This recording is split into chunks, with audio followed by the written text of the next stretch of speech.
오늘 강의는 이제 올 한 해 특별히 신앙의 해가 지났지만 사실 신앙은 우리의 삶의 마지막까지 연결되는 것이라고 이렇게 생각합니다. 근데 그 신앙이 우리의 삶을 관통하고 그리고 또 우리의 삶을 지속시킬 수 있게 하는 그 가장 근본적인 그 토대, 힘이 있는데 그 힘이 뭐라고 생각하시나요? 그 신앙을 부여잡을 수 있게 하는 힘이 있는데 그건 바로 겸손입니다. 겸손. 우리가 겸손하지 못할 때 사실 신앙인으로서의 삶을 살아가기 쉽지 않다는 것이죠. 그래서 오늘 여러분들하고 그 겸손에 대해서 함께 좀 이야기를 해보려고 생각합니다. 그래서 저는 공동체에서 살고 있습니다. 공동체에서 생활하고 있고 여러분들도 뭐 직장 다니시는 분은 직장도 하나의 어떻게 보면 공동체의 개념이 될 수 있고 가정도 하나의 공동체라고 이야기할 수 있습니다. 그런데 그 공동체 생활을 잘 하기 위해서 필요한 게 뭘까요? 겸손이에요. 겸손. 왜냐하면 사람들과의 관계를 잘 받아들일 수 있는 이것이 이제 겸손의 덕으로부터 나오는 것이죠. 그래서 이 겸손은 신앙인의 삶의 모델일 뿐만 아니라 우리가 정말 공동체 안에서 잘 살고 싶을 때 항상 첫 자리에 두어야 하는 것, 이것이 바로 겸손이라고 하는 것을 우리는 잊어서는 안 될 것 같습니다. 그래서 그 1월 1일 날 그 첫 번째 날인데요. 새해 첫날 대축일을 지내죠? 누구 대축일입니까? 그 성모님 그 대축일을 하나 지내게 되잖아요. 그러니까 하느님의 어머니이신 성모 마리아 대축일을 함께 지내게 되는데 사실 굉장히 중요한 것이라고 생각합니다. 새로운 한 해를 겸허한 마음으로 받아들이는데 누구처럼? 성모님처럼. 왜냐하면 성모님이 우리에게 보여주신 것은 겸손한 여인이다 라고 하는 거. 그 겸손한 여인이 어떻게 하나님 안에서 한 해를 시작하는가를 우리에게 교회는 보여주고 싶은 것입니다. 그래서 겸손과 온유와 사랑으로 한 해를 맞이하고 또 한 해 동안 이 세상 안에서 신앙인으로서의 삶을 살아갈 수 있도록 인도해 주는 것, 그것이 바로 겸손이라는 것을 우리에게 보여주는 것입니다. 그렇다면 이 겸손, 도대체 이 겸손이라는 말 제일 많이 쓰는데요. 이 겸손이 어디서부터 오는가, 어디로부터 나오는가, 그 원천을 알아보아야 할 것 같습니다. 이 겸손이라고 하는 것은 제일 먼저 나는 아무것도 아니다 라고 하는 의식으로부터 나온다는 거예요. 겸손은 저는 아무것도 아닙니다 라고 하는 그 의식으로부터 출발한다는 것입니다. 물론 우리는 다 하느님의 사랑받는 존재이고 특별하고 소중한 존재라는 것은 잘 알고 있습니다. 그런데 그 특별한 존재이고 그 특별함을 확인받으려고 하는 데서부터 문제가 시작된다는 것입니다. 왜냐하면 내가 특별하니까 나를 특별하게 대우해 주라라고 하는 그 마음으로부터 공동체 안에 이런 마음들이 들어오기 시작할 때 참된 평화가 깨지기 시작한다는 것입니다. 어떻게 해서든지 나의 존재를 드러내야 하기 때문인 거죠.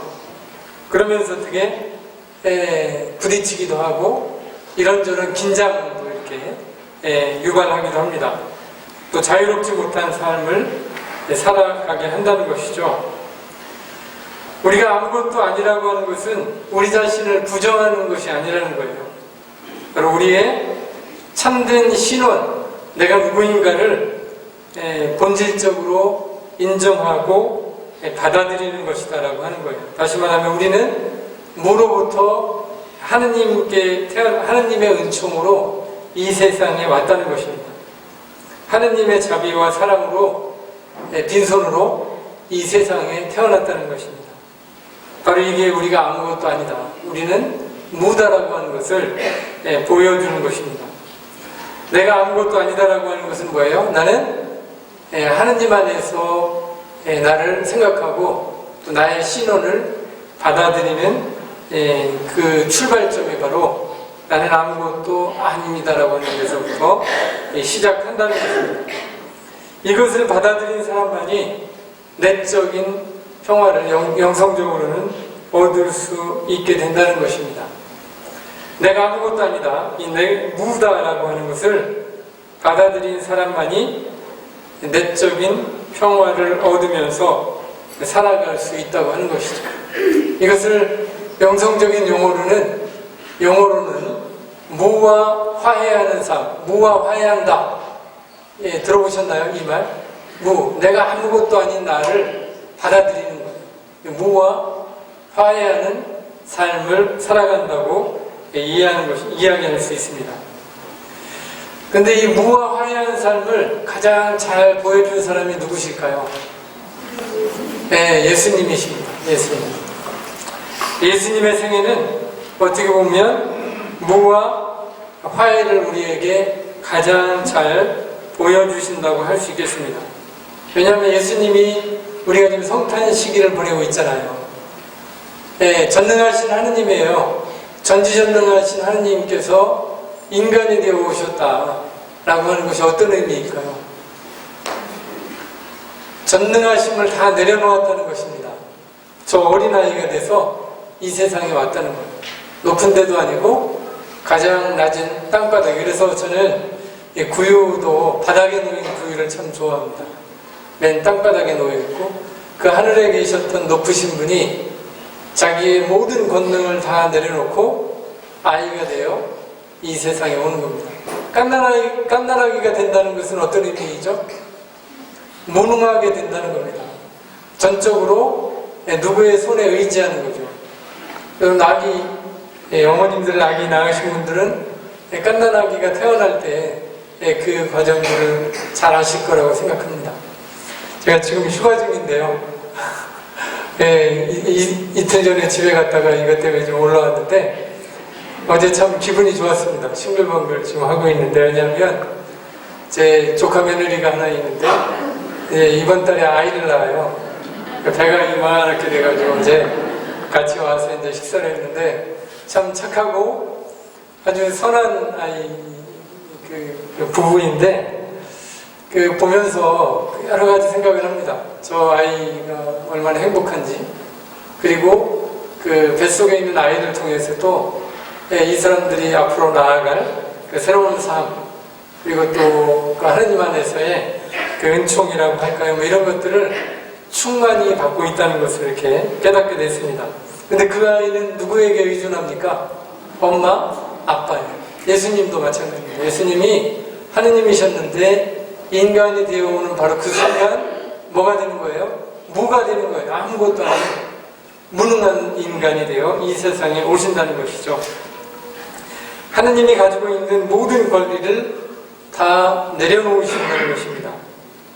다 그 권리를 포기하시고 아무것도 아닌 인간으로 이 세상에 오시는 겁니다.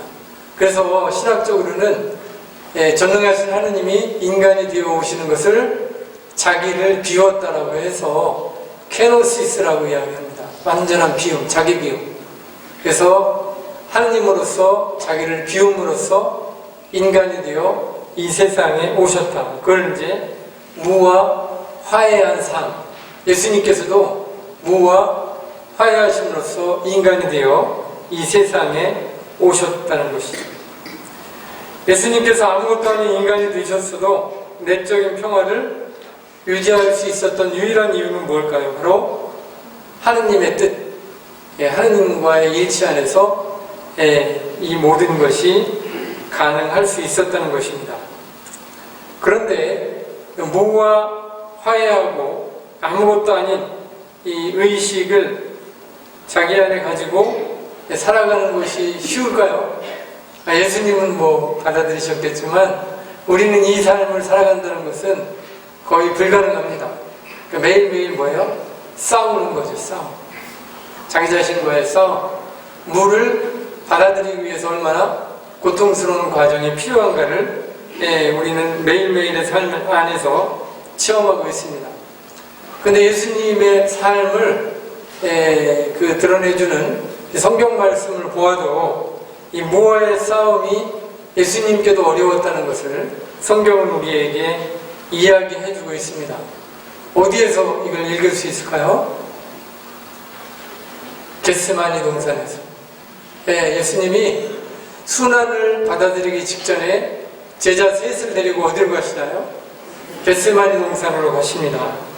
겟세마니 동산에서 제자들에게 부탁을 하시죠.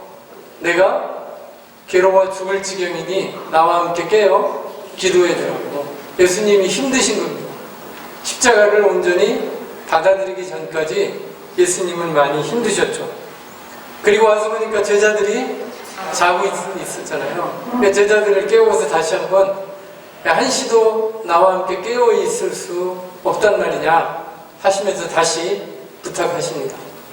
이 복음사가들은 예수님이 너무나 고통스러워서 땀과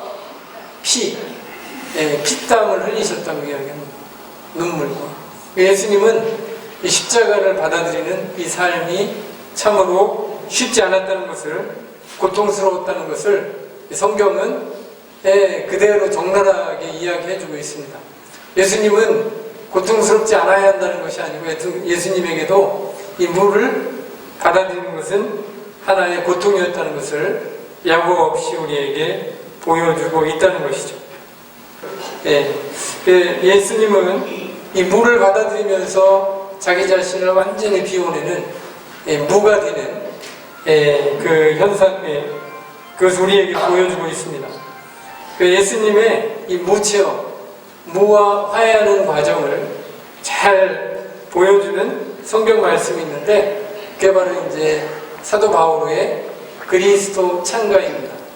사도 바오로의 그리스도 찬가는 여러 군데에 있습니다. 근데 가장 아름다운 그리스도 찬가는 필립비서입니다. 필립비서. 오늘 집에 가시면 한번 읽어보세요. 필립비서 2장 6절부터 11절까지의 말씀인데요. 지금 제가 말씀드렸던 모든 것이 이 안에 다 들어있습니다. 그리스도 예수는 하느님과 본질이 같은 분이셨지만 굳이 하느님과 동등한 존재가 되려 하지 않으시고 오히려 당신의 것을 다 내어놓고 종의 신분을 취하셔서 우리와 똑같은 인간이 되셨습니다. 이게 뭐예요?